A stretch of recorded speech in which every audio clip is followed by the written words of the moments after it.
中年人失业了怎么办？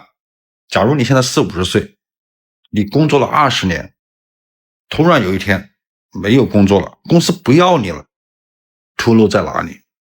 最近有粉丝也是跟我一样，上班上了20多年，突然失业了，心里很慌，特别迷茫，到处在找出路，就想着换个行业或者搞个副业，投靠哪个老同学。结果呢，折腾了一圈，发现了哪有什么救命稻草，谁能带你？其实全是坑。你以为换个地方就能翻身，你以为你的同学亲戚都能带你，让你翻身。到了这个年纪，40多岁了，出路，出去了才有路。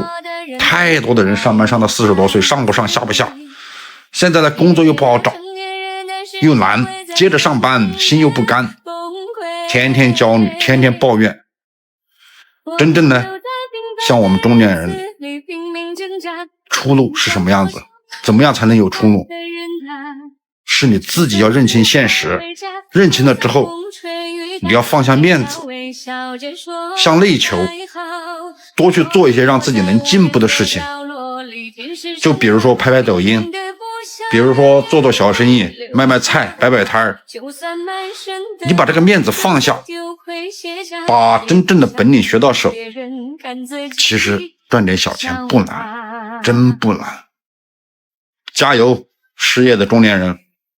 我是86年的，今年40岁，在天津失业1年多，兼职跑网约车。原来我工资也有1万多块钱、2万块钱，做销售，做到了大区经理。后来因为我爸癌症，我大部分时间都要陪他带着老头看病，主要是精力就没有放在公司上。在24年5月份的时候，老爷子呢就走了，紧接着在8月份呢，我就被辞退了。没办法，没有业绩在这个年纪找工作又不好找，我老婆就说先领失业金吧，领完失业金，然后兼职跑网约车，这样时间自由一些，有更多的时间呢可以留在家里。我说好。这跑网约车呢一过渡呢就是1年多，我老婆呢工资是1万多块钱，加上奖金有时能达到2万，这1年的家庭的主要开支都是由我老婆来，房贷、车贷。我呢领着失业金，加上兼职跑网约车，一个月大概4000多5000块钱。我老婆这1年多没有嫌弃我挣得少，也没有嫌弃我没有找到工作。我现在的主要任务呢，就是让我老婆没有后顾之忧，把家里边都操持好，然后再出去跑跑车挣点钱。40岁被裁员，你会怎么办？当时我听到之后，我心里还挺心酸的。我跟他讲，我说我不上班，这个怎么赚钱嘛？房贷每个月都要还呢。经历1个月没有找到工作的郑师傅，选择送起了外卖。实际可能又有点赶呢。一起看一下他是如何过渡职场危机的。现在是做什么工作的？我之前是做医疗软件售后，刚开始学软件开发的，但是后面就是转到售后去了。什么原因离职了呀？就是公司裁员嘛，一个年纪大了，再一个就是可能这个学东西的这个能力确实跟不上别人年轻人。你最开始做的时候有没有心理落差感？其实讲实话有一点的。我带点小孩的时候，小孩跟他同学打招呼，其实我有点不好意思的。但是我女儿她是觉得无所谓的。如果没有房贷，我可能就歇着了，可能要歇到过年了。我有2套房贷。是不是因为想了2个孩子，所以说买了2套房子？是的。但是送外卖并没有他想象的那么简单。我刚开始跑的前1个星期，都完全找不到商家在哪里，好几次都找不到我车子了，因为有的小区他可能这个门不让进，另外一个门你可能需要走过去，等你走过去走了好几圈之后，又忘记了当时从哪个入口进来的。我曾经有一次就是找车子找了我半个小时的时间。不过随着时间的推移，他也总结出了自己的一套方法。他很注重自己的账号培养，虽然每天有3次拒单的机会，但他也尽量不拒单。如果你每天拒绝个2、3次，你的服务分就降低了。哦，系统就认为你在挑单子，他就下次他就不会给你派好单子了。还有哪个时间段，哪个商家可能餐比较多，你就在那儿等着啊。这个要慢慢的积累经验，别人老骑手肯定不会告诉你，但是你要自己要慢慢摸索。这几天跑外卖无疑是难受的，但是他却说这些辛苦他都能忍受。他唯一担心的是某天送外卖的路上出现什么意外。担忧就是安全吧，自己其实我也知道自己骑车的有时候太快了，使劲可能又有点赶。上一个自己看一下，必须要。就算有再多的不甘，但是这份工作确实解决了他的燃眉之急。做一单就赚一单的钱，感觉有点奔头。虽然这个一单才5、6块钱，不多，但是怎么说呢，积少成多吧。一天差不多有个200来块钱的收入吧，其实跟上班差不多。今天38单，今天57单，比我差不多多20单吧。他常常向我提起他的家人，2个孩子不仅是他工作的动力，更是他的软肋。现在的话，我每天8点多钟回去，差不多小孩都已经要准备睡觉了。有几次回去，我女儿跟我说，她说爸爸，你要不不要上班了，就在家里陪我。当时我听到之后，我心里还挺心酸的。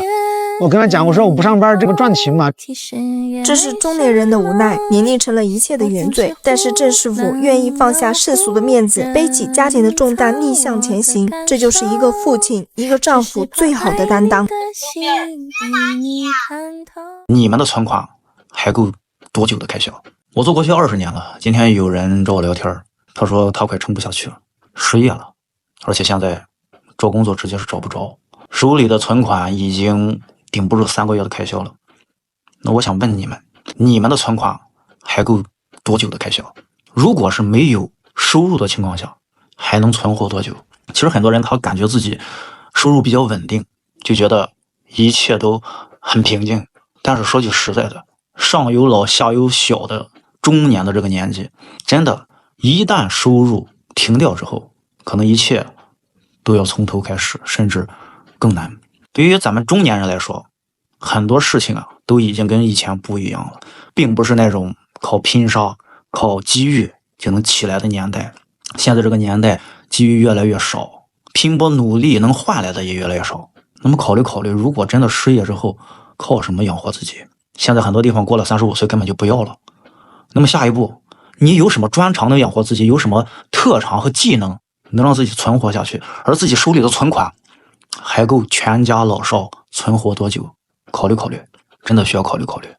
特别是30岁到45岁的朋友，今天跟我聊的那个朋友，他的那个景象让我觉得他真的很难，真的很难，一切都要从头开始，真的是上天无路下地无门，就是这种感觉，很焦虑，马上就要哭出来了。就是那种焦虑让我感到他整个的气场都充满了悲凉，很无奈，也很迷茫，真的不知道以后该怎么办。真的，如果一个人还有路可走，首先我建议先找个副业，能在不耽误工作的情况下有个副业也好啊。但是还是要有一天你要出来干点事啊，毕竟来说给别人打工就是人在屋檐下呀，哪一天被踢出来都不一定的。真的，我发现很多人这一辈子一直在求稳，但是我后来又发现了很多人是越求稳越稳定不下来，越老实越肯干越踏实，反而最后越容易被淘汰。所以啊，我希望大家能活起来，真正的能灵活的对待这个人生，对待未来，千万不要觉得当下是非常稳定的就不考虑未来。未来的每一天你都需要考虑，因为你并不是一个人，你需要养活一大家子。而当你真正的没有能力去养活这一家人的时候，价值可能也就没了，你会被所有人嫌弃，最后的结果我就不用说了。所以说还是那句话，能出来创业就出来创业，不能出来创业你一定要想办法先找个副业，总不能最后还要靠开滴滴，还要靠送外卖，还要靠当保安，这并不是长久之路啊！这难道就是你的规划吗？送完孩子后，开始了中年事业摆烂的一天，没班上，没事干，也不敢回家，反正每天活着就行。比问人生是否有意义，问就是没有。42岁，深圳失业加上房贷，明天准备干临时工，一天700。先说房贷啊，被裁员后我拿了20万左右的赔偿金，第一时间就把商业贷款全还清了，不过手里也基本空了，现在就剩80万公积金贷款，每月靠我老婆代还。跟那些背上几百万、几千万房贷的人比，我这点压力这不算什么。再说说失业吧，我最难的不是没钱，是心理那关过不去。你都40岁了，我反正还是接受不了躺平吧。失业后疯狂投了快3个月的简历，终于在年前找到一份临时工作，明天就上班，一天700。说实话，现在再就业真的太难，没法跟以前比。能干多久算多久吧，但我一个大老爷们儿总不能一直靠老婆养着。至于买房，后悔吗？真谈不上，一套房就是安身立命的根本。回头看也许有更好的选择，但当时觉得值那就值。人总不能活在过去，先稳住吧，再慢慢变得更好。年薪40万的老公也要失业了。这个人是我老公，2000年高考630多分的学医老公。2005年本科毕业后，因为想留在北京，考公失利，当时通过校招进入北京央企体制内。毕业后给了北京户口，虽然说稳定，但想留在北京也是穷的稳定。2018年，在我们孩子出生后的第1年，老公呢决定从工作13年的央企离职。他陆陆续续也换过几个私企，目前任职的这家也是他待过时间最久的一个单位。2002年，老公跟随公司从北京来到合肥发展，从刚开始的建厂房到现在新项目不但验收成功，老公的工作强度也是越发增加。他每天熬夜看书到凌晨的样子，只有家人见过。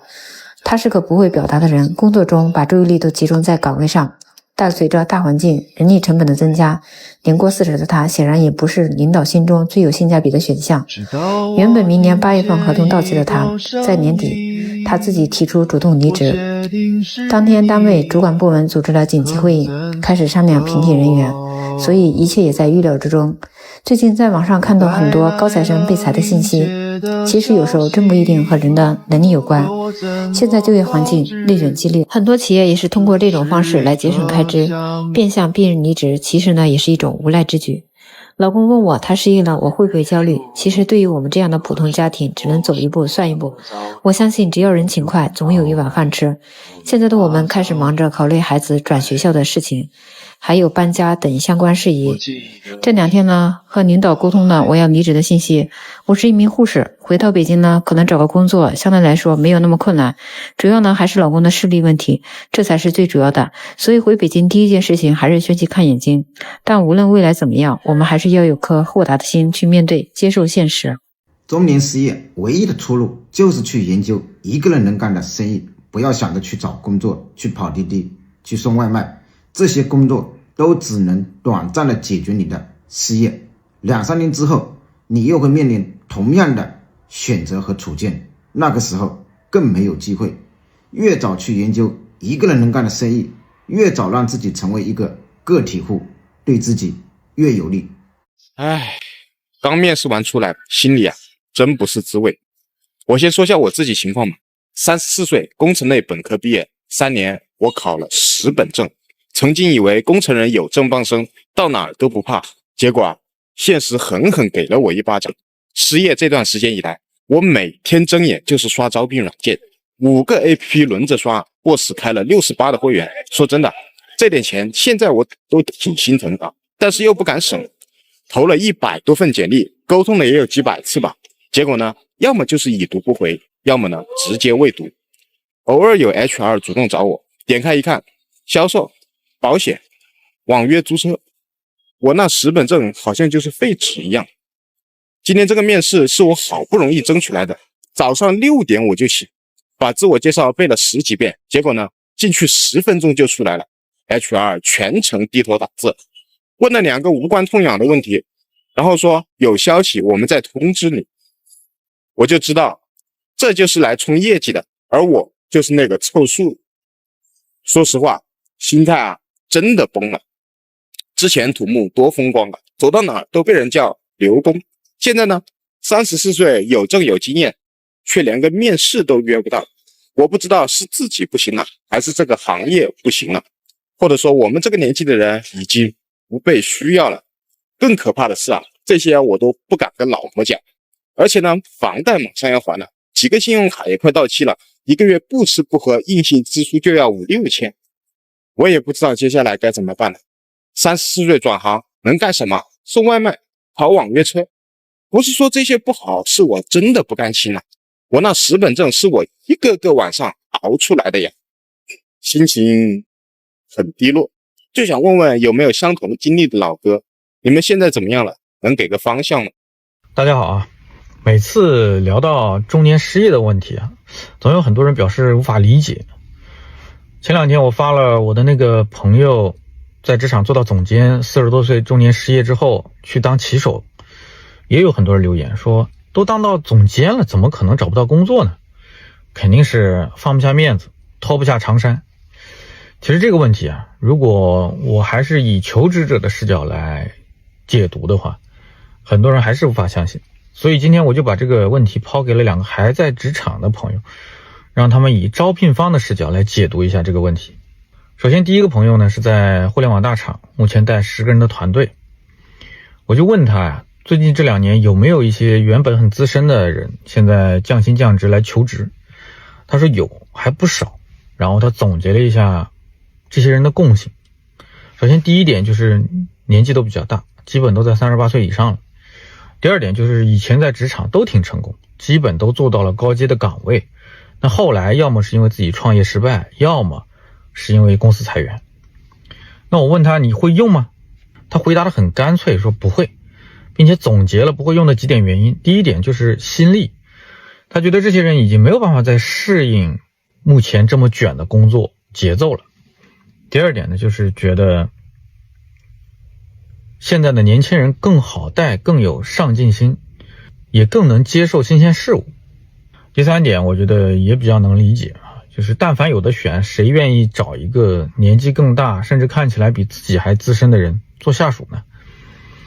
那紧接着我又问了第二个朋友，第二个朋友呢是在传统行业做 HRD， 我是问了一个假设性问题，我问他如果他的团队下面要招一个专职的经理，那现在有2个候选人，第一个是30岁，目前在其他公司做专职经理，第二个是40岁，原来在其他公司做的 HRD 了，现在愿意降薪降职来求职。他也回答得非常干脆，说选前者。我问他为什么不选后者，他说便宜好用。那我说后者也可以接受更低的薪资呀。他说 HRD 其实早就已经不做具体事务，手生。其实这个说出了一个非常扎心的真相啊，就是很多管理岗其实早就已经把具体事务交给下面的团队在干了。你让他现在再回到一线去做一些敲代码、对接客户、写报表，这些活他真的还能干得了吗？所以啊，其实不是面子不面子的问题，也不是长衫不长衫的问题，而是当你过了那个年纪，做到一定位置，再想退回去的时候，你原来的位置上早就已经被比你年轻、比你便宜，甚至比你干的还更好的人站着了。用人单位都是来做生意的，他不是来做慈善的，所以他们在挑人的时候只讲究2个字：合适。你说你能干，人家觉得你没心气儿；你说你愿意降薪，人家觉得你管理成本高；你说你经验丰富，人家说你经验压根已经不对口了。